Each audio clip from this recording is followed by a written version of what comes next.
शांत हो ना अशू. इकडे तू आधी इथे शांत बसतेस का? समीर परत आलाच नाही तर? अगं असं कसं परत येणार नाही तो?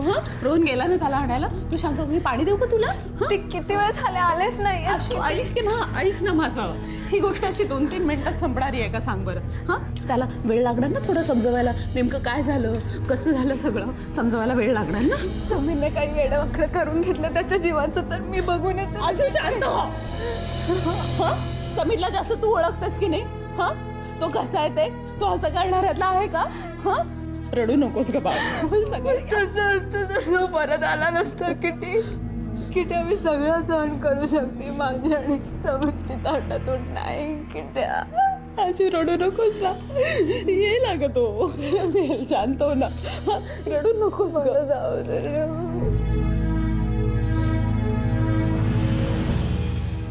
समीर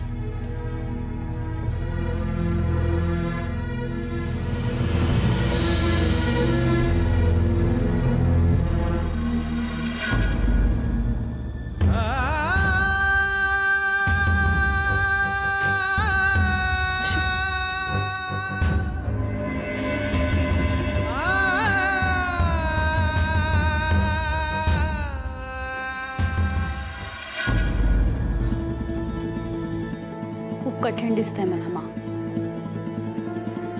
त्यात आता आत्या आली म्हणजे बघायलाच नको. मी खूप अस्वस्थ आहे मीरा. अश्विनीचा चेहरा डोळ्यासमोरून हलतच नाहीये माझ्या. तुला सांगते मी इथे असते ना तर असं काही होऊच दिलं नसतं ग. पण मा, दादानी इतकी कच कशी खाल्ली? नाही ग मीरा, आपण म्हणतो तसं, पण त्याची अवस्था सगळ्यात कठीण आहे माहिती आहे तुला. इतर कुठल्याही नात्यामध्ये निदान एक तुकडा पाडून बाजूला होण्याची संधी तरी असते, पण जन्मगाठी बांधलेल्या नवरा बायकोच्या नात्यामध्ये ते निभवायलाही कठीण आणि तोडायलाही कठीण.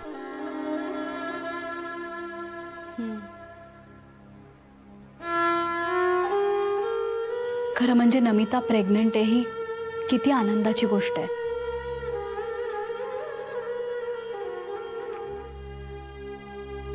पण या घरात कुठेच जाणवत नाही तो आनंद. कसा जाणवणार? त्या मुलीची इच्छा अपूर्ण राहिली ना या घरात. तिची सावली पडली या घरावर. मी तर म्हणते आपण शांतच करून घ्यायला हवी.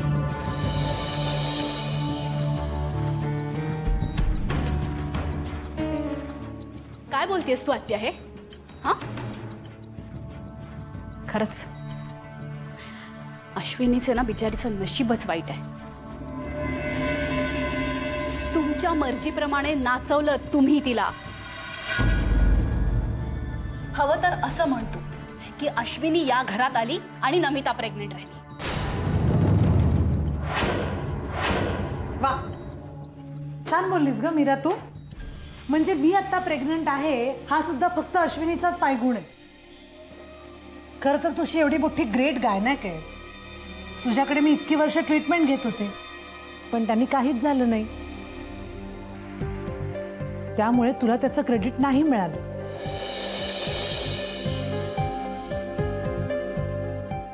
तर तू ते क्रेडिट अश्विनीच्या पदरात टाकायला निघालीस. ग्रेट. कसं आहे ना, तुम्हा सगळ्यांच्या मते अश्विनी थोर आणि नमिता स्वार्थी असं ठरलेलं आहे. अश्विनीनी सरोगसी ही पैशासाठी स्वीकारली होती पण तरी सुद्धा ती थोर आहे. पण मी माझ्या बाळाच्या सुखात कोणी वाटेकरी नको म्हणून तिला भरपूर पैसे देऊन या घरातून जायला सांगितलं. तर मी स्वार्थी.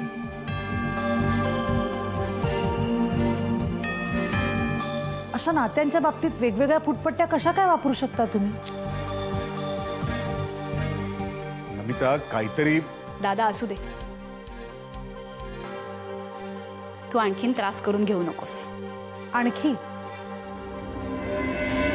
म्हणजे मी ऑलरेडी शुभंकरला खूप त्रास दिलाय, आता आणखी त्रास देऊ नको असं म्हणायचंय तुला मीरा?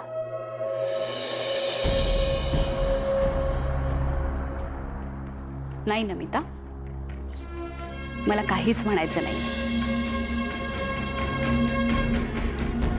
कारण काही म्हणून किंवा न म्हणून उपयोग होणार नाही हे माहिती आहे मला.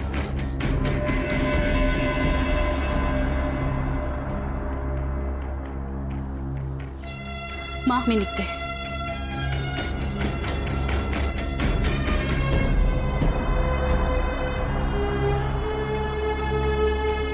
मीता, काय चाललंय काय तुझं? इतका त्रागा का करतेस तू? आणि मीराला असं बोलूच कशी शकलीस ग तू? जी जी माणसं मला स्वार्थी म्हणतात ना, त्या सगळ्यांशी मी असंच वागणार आहे. काय ऐकून घेऊ सगळ्यांचं? काय चुकलंय माझं? हे बघ मीता, तू चुकली आहेस असं. शुभंकर, नमिता बोलली त्यात चूक काय रे तिची? काय चुकलं तिचं? ती मुलगी होतीच तशी. तुम्ही सगळ्यांनी डोक्यावर चढवली होती तिला. स्वतःचं मूल पैशासाठी जी दुसऱ्याला देऊ शकते, तिच्यासाठी एवढं भावनिक व्हायची काहीच गरज नाहीये. आणि मी काय म्हणते, मीराला एवढा तिचा पुळका काय यावा रे? मला एक कळत नाही, नमिताचं कोड कौतुक करायचं सोडून त्या अवलक्षणी मुलीच्या अर्थ्या का ओवळताय तुम्ही?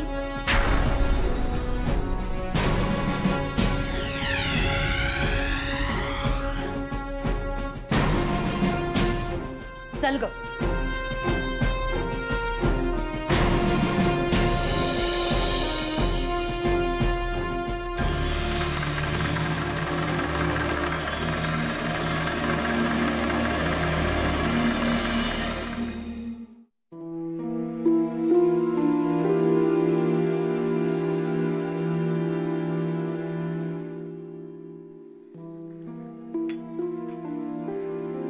मार्क फारच कमी पडले यावेळेला हिला. कुठे चुकलं तेच समजत नाही. एवढे कमी मार्क म्हणून पण चालणार नाही हो तसं तर. एवढा मोठा विश्वासघात. विश्वासघात काय? आता नंबर खाली गेला तेव्हा ठीक आहे, ठीक आहे, गेलाय आता 8 वर, काय करायचं? प्रत्येक गोष्ट सांगायची गती मला. मला खूप खात्री होती तिच्याबद्दल. खात्री तर मलाही होती. कायम पहिल्या 5 नंबर असायचा तिचा. एवढी मोठी गोष्ट, माझी नोकरी वाचवण्यासाठी, समीरचं कर्ज फेडण्यासाठी. अहो, एवढी मोठी गोष्ट होऊ नये. अंजू, खूप खूप लहान करून टाकला अशोने मला. तू म्हणायचीस ना नेहमी, तुम्ही समर्थ आहात, तुम्ही काही. अहो काय हे, तुम्ही कशाला स्वतःला त्रास करून घेताय? तिला असं वाटलं असेल आपण दादाला गॅरंटर राहण्यासाठी भरीस घातलं, त्यामुळे दादाची नोकरी जाणार आहे आणि ती वाचवणं आपलं कर्तव्य आहे. त्यामध्ये तुमच्यावर दया दाखवण्याचा प्रश्नच उद्भवत नव्हता. आणि समीरचं म्हणाल तर समीरवर मनापासून प्रेम करते ती. त्याला वाचवण्यासाठी तिने सरोगसी पत्कराला हवी होती का नव्हती हा वादाचा मुद्दा होऊ शकतो. पण तिचं वागणं अजिबात चुकीचं नव्हतं. किंवा तुमच्यावर दया दाखवण्याचा प्रश्नच येत नव्हता. आणि काय चाललंय तुमचे लहान मुलासारखं? हट्ट कसले करताय? तिच्याशी बोलत काय नाही आत, अबोला काय धरलाय? आणि सतत विचार मात्र तिचाच करत असता. अशाने ना फक्त तुमची कुतर ओढवणारे, बाकी काही नाही. या चहा घ्या. गार झाला, गरम करून आणले.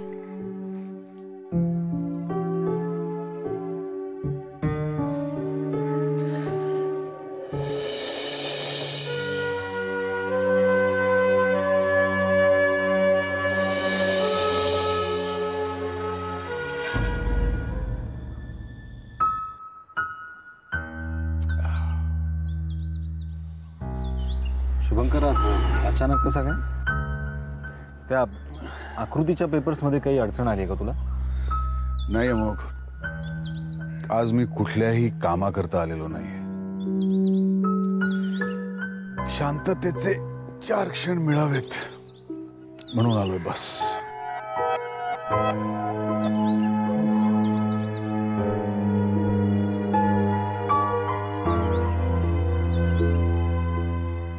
गेल्या काही दिवसात सगळंच कसं बदलून गेलंय नाही?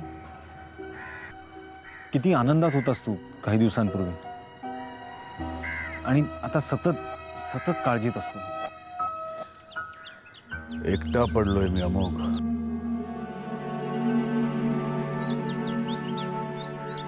नमिता माझ्यापासनं खूप दूर गेली आहे यार, किंवा मी तिच्याजवळ पोचू शकत नाही असंही असेल. अश्विनी गेल्यापासनं अमोघ, माझं आणि अश्विनीचं नातं वेगळंच होतं यार. म्हणजे तिच्या सौम्य समंजस सहवासात मला खूप कम्फर्टेबल वाटायचं, आणि तिला सुद्धा माझ्याबद्दल खूप विश्वास होता.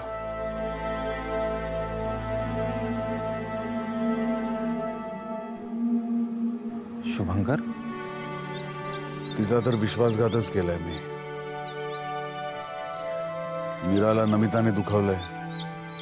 या सगळ्यामुळे मा अगदी हतबल झाली आहे रे. अचानक माझ्या जवळची माझी माणसं मला अनोळखीच वाटायला लागली आहेत अमुक. I know. अरे, आणि हे सगळं कमी होतं म्हणून की काय, त्यात अधिक भर घालायला आत्या आली आहे सध्या घरी. म्हणजे घरचं वातावरण कसं असेल यू कॅन इमॅजिन. अरे, मी आत्याला खूप बोलतो पण तिच्यावर काही परिणामच होत नाही. ती मिताला अश्विनीवरनं आणखीनच भडकवत असते. काय ना मग, मी, मीरा, मा, आमच्या तिघांच्या प्रेशरमुळे मिता निवळली असते, पण आत्या आल्यामुळे बरोबर उलटा परिणाम झाला. आणि तिच्या डिलिव्हरीपर्यंत मुक्काम ठोकणार आहे आत्या. काय करू यार, म्हणजे तिला घरनं निघून जा असं तर नाही सांगू शकत मी. आणि आत्याचा नमितावरचा प्रभाव कमी कसा करायचा हे कळत नाही मला. असं कोणतीच सापडलं ना की स्वतःचाच राग येतो माहितीये. आत्याचा नमितावरचा प्रभाव कमी करण्याचा एक उपाय आहे. कोणता? तू नमिताच्या अधिक जवळ जा. जे काही घडलं तेव्हापासून तू तिच्याशी फटकून वागतोयस, तिला सारखा दोष देतोयस. तिच्याशी थोडं पॉझिटिव्हली वाग, म्हणजे कदाचित सिच्युएशन जरा कंट्रोलमध्ये येईल. आणि ॲज इट इज, नमिताचा हक्क आहे तुझ्या प्रेमावर. आहे ना, नमिताचा हक्क आहे माझ्या प्रेमावर. माझ्या प्रत्येक गोष्टीवर नमिताचाच हक्क आहे. मी नाही म्हटलंय का कधी. पण मग एक गोष्ट विसरू नकोस, अश्विनीच्या पोटात वाढणाऱ्या बाळाचा सुद्धा या सगळ्या गोष्टींवर तितकाच हक्क आहे. मला ना एक समजत नाही, म्हणजे नमिताचं या बाबतीतलं वागणं मी समजू शकतो, पण तू सुद्धा या बाबतीत नमिताची बाजू घेतोय समोर. स्ट्रेंज.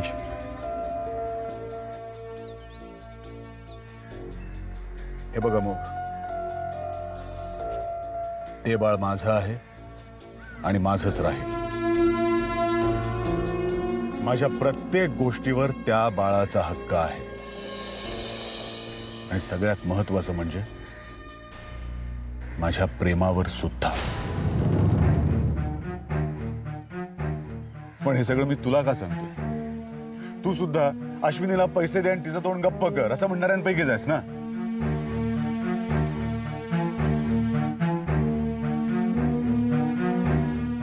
बघ शुभंकर, तुला हे सगळं जरा पेशंटली हँडल करायला हवं. हे बघ, कुठल्याही परिस्थितीत, अगदी कुठल्याही परिस्थितीत तू नमिताला दूर करू शकत नाहीस. ओके? अरे, हे सगळं आत्ता घडलंय, ताजं आहे, म्हणून त्याची एवढी इंटेन्सिटी जाणवते. थोड्या दिवसात सगळं निवळेल. बिलीव्ह मी. पण मला वाटतं आता मात्र तू घरी जावंस, नाहीतर तू कुठे गेलाय यावरून घरात वाद व्हायचा. प्लीज.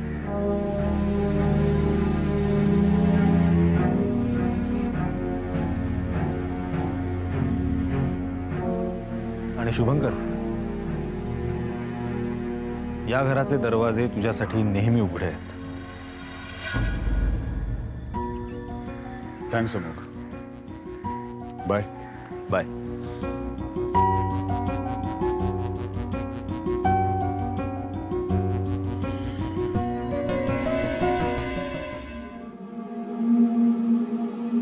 पायावर घ्या सर.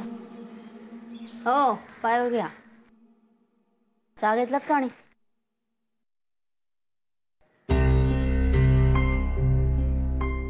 अजून चालूच आहे का? अहो, असा अबोला धरण्यापेक्षा एकदा जा आणि बोला ना तिच्याशी. जे काय मनात आहे ना ते बोला आणि मोकळे व्हा. हे असं कुढत बसण्यापेक्षा ना, एक घाव दोन तुकडे, जे काय होईल ते होईल, मग पुढच्या पुढे. आणि अश्विनी जाऊन जाऊन गेले कुठे? त्या किटीकडे. कोण असतो कोण तो तिच्याकडे? धडनं नवरा, धडनं मित्र, पण बघा त्या पडलेल्या तिच्याकडेच असतो सतत. काय होत असेल ना त्या अश्विनीचं तिकडे, देव जाणे. नाही, त्या किटीचं प्रेम आहे अश्विनीवर, पण तिचं डोकं सतत जगाच्या पुढे धावत असतं. अशा वेळेला तिच्याकडे लक्ष आपणच द्यायला पाहिजे. आपल्या डोळ्यासमोर असेल ना मग बरी. तुम्ही जाऊन घेऊन येणार आहात का तिला? तिथला तो अनाकोंदी कारभार असेल ना, तो बघवत नाहीये मला अगदी. तुम्हाला सांगून काय उपयोग नाहीये. तुम्ही काही जाणार नाही आणि बोलणार तर त्याहून नाही.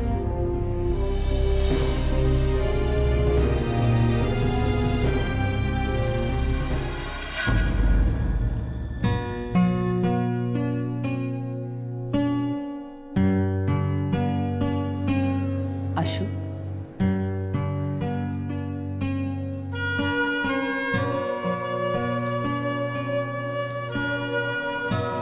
हे आशू,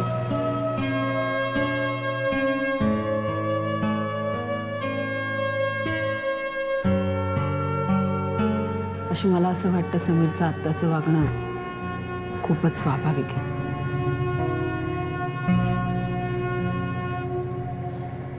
अगं, ही गोष्ट त्याला कळल्यावर ती डायजेस्ट व्हायला, डायजेस्ट होऊन ती एक्सेप्ट करायला थोडाफार वेळ लागणारच ग. It's not easy. बरं, दुसरा कुठला मुलगा आपल्या होणाऱ्या बायकोला अशा अवस्थेत बघू शकेल? तशीच त्याची रिॲक्शन.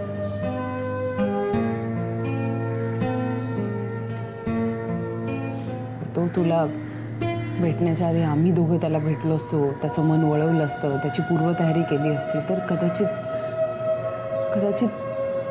एवढं सगळं घडलं नसतं. पण हे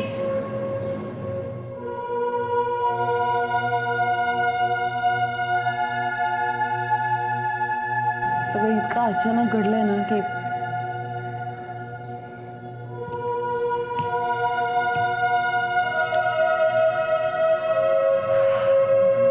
फार स्वाभाविक आहे त्याचं वागणं.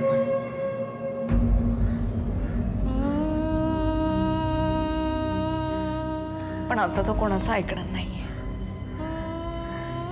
मुख्य म्हणजे आपल्याला त्याचा ठाव ठिकाणं माहित नाही, तो कुठे आहे. तेव्हा कुठे असेल समीर? कसल्या मनस्थितीत असेल?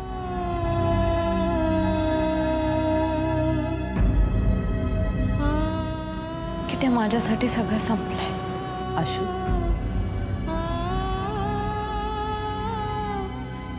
त्याने जर मला स्वीकारलं नाही तर माझ्यासाठी सगळं संपलंय.